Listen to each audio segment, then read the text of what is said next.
Nous sommes le jeudi 6 septembre 2012. Bonjour à toutes et à tous. Bienvenue sur audiosénégal.sn pour la revue de presse. Les questions les plus récurrentes dans les quotidiens de ce jeudi sont les relations Gambie-Sénégal avec notamment la sortie d'Ouza Diallo. Dans Walf Grand Place, il nous dit que la Gambie a son droit. Connu comme étant un des amis du président gambien, l'artiste Ouza Diallo est sorti hier de son mutisme pour donner son point de vue sur les exécutions en Gambie. Face à la presse et à ses fans, le père d'Adiouza a tenu à réitérer son amitié à Yaya Jammeh. D'ailleurs, Ouza Diallo considère que la Gambie est dans son droit, mais il souhaite quand même jouer le rôle de médiateur entre le Sénégal et la Gambie afin d'éviter d'autres exécutions. Le Populaire creuse dans le même sillon qui annonce que Ouza Diallo se pose en médiateur. C'est dans cette même optique que l'Observateur nous dit que Ouza prend la défense de Yaya Jammeh. À propos des inondations, Demba Dia craint des détournements. Le mouvement pour l'action et la citoyenneté MAC de Demba Dia demande aux Sénégalais de veiller à la bonne utilisation des dons destinés à la bonne utilisation aux sinistrés afin d'éviter des détournements, à lire sur Walf Grand Place.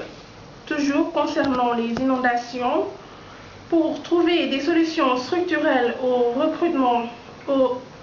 récurrentes inondations, Cheikh Tidiane Gadio suggère au président Macky Sall la tenue d'assises à l'image de celle de l'éducation en 1981. Le leader du mouvement politique citoyen Louis Diop Jotna a fait la proposition hier lors de sa visite dans les zones inondées de la banlieue, à lire sur Walf Grand Place. Le Populaire revient sur le renouvellement des instances du PS. Le fauteuil de Tanor mis en jeu. Le Quotidien continue pour sa part la question de la suppression du Sénat. Selon Jean-Paul Diaz, le prétexte des inondations est fallacieux. L'AS étale les conséquences de la suppression du Sénat en titre « Le personnel dans la tourmente commet un avocat ». Selon l'Observateur, Pape Diop, président du Sénat, nous dit dans l'Observateur que Macky Sall a été induit en erreur. Ils ont déjà consommé 2 milliards de francs CFA sur le budget. L'UEMOA annonce un plan régional de gestion des catastrophes naturelles selon le Soleil.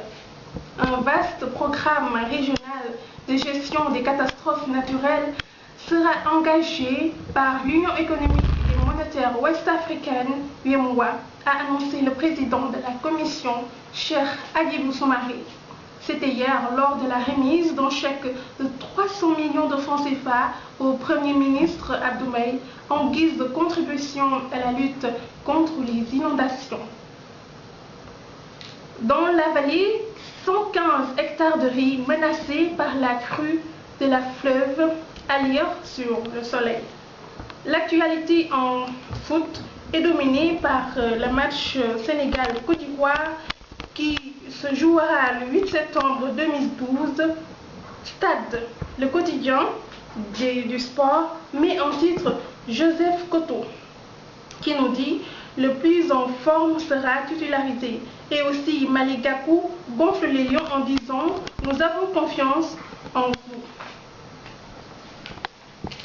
Safari Lamouchi, entraîneur de la Côte d'Ivoire, nous dit par contre que le Sénégal a des lacunes au milieu et en défense. Abdoulaye Traoré, ancien footballeur ivoirien, nous dit dans l'Observateur, les Ivoiriens ont peur de cette équipe du Sénégal. C'est tout pour l'actualité sportive. Quant à nous, nous prions le Sénégal, nous prions que le Sénégal soit victorieux pour ce match. Nous revenons sur l'AS. C'est la saison des mariages chez les animatrices. Après Fama de la Sen TV, Bessel Basse de la TFM, c'est au tour de Devatra de la 2STV qui se marie. Aujourd'hui, elle et les Niarel heureux ménage à Evatra. À la fin de cette revue de presse nationale, nous allons donner un test à Mohamed Aïdara. Selon Walf Grand Place, repoussé du fait de sa petite taille, Ibrahim Niang s'érige en priseur de couple. Marre d'être repoussé par celle sur qui il a jeté son dévolu, Ibrahim Niang les liste et se venge d'elle en détruisant leur ménage. Ses victimes se souviendront toujours de lui. Il les en a fait voir de toutes les couleurs jusqu'à les séparer de leurs époux avant leur premier anniversaire de mariage.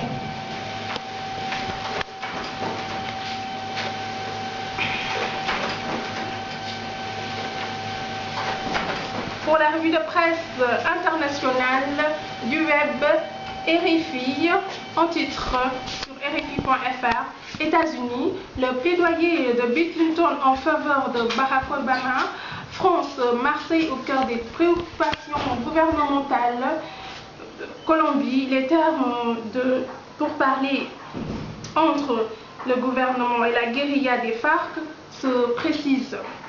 Syrie, les affrontements sanglants au sein de l'opposition obligent l'ASL à se restructurer. Enfin, en France, 2 fillettes survivent au massacre d'une famille britannique, à lire sur RFI.fr. En titre sur tv5.org, la série Violent combat, la Ligue arabe parle de crimes contre l'humanité. L'armée syrienne engagée dans la guerre urbaine à Alep. Aux États-Unis, le grand soir de Barack Obama pour conclure la convention démocrate. France, mystère autour du massacre hors norme d'une famille anglaise. En Turquie, 58 morts dans le naufrage d'un navire de migrants. Pakistan, donc le Pakistan ordonne l'expulsion des employés expatriés de Save the Children. Le Mali fait appel à la CEDEAO, mais il ne veut pas la force combattante étrangère. La Russie, Poutine, ferme sur ses positions de la Syrie au Poussirio. Marikana, les grévistes refusent un accord de sortie de crise.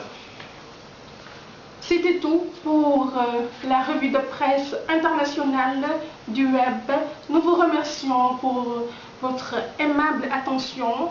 Nous vous donnons donc rendez-vous demain sur homeviewsenegal.sn et l'actualité aussi continue sur homeviewsenegal.sn. Au revoir.